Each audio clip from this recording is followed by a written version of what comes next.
Every name tells a story.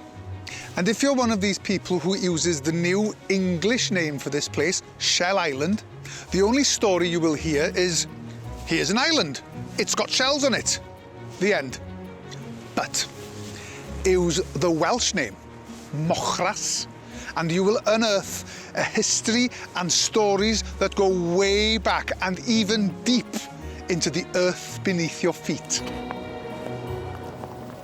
There may be shells here, but Mochras isn't an island. It's in fact a sandy peninsula just to the south of the River Artro.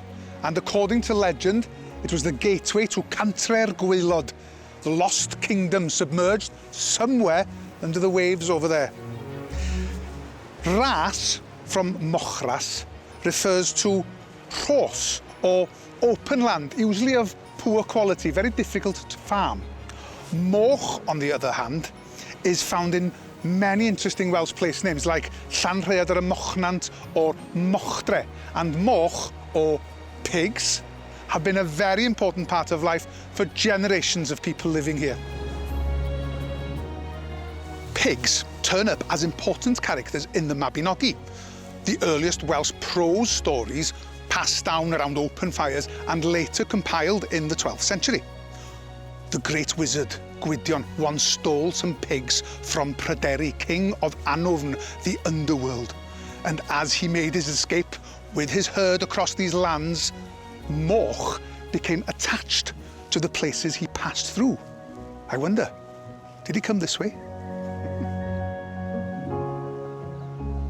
More recently, a new chapter has been added to Mochras' story because scientists and geologists have discovered a significant fault in the rock beneath our feet, a fault almost 3 miles deep. The scientific name for it? The Mochras Fault.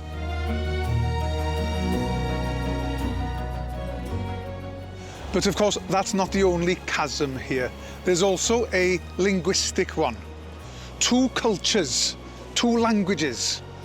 The old, the new, the Welsh and the English. It's our choice. Shell Island or Mochras.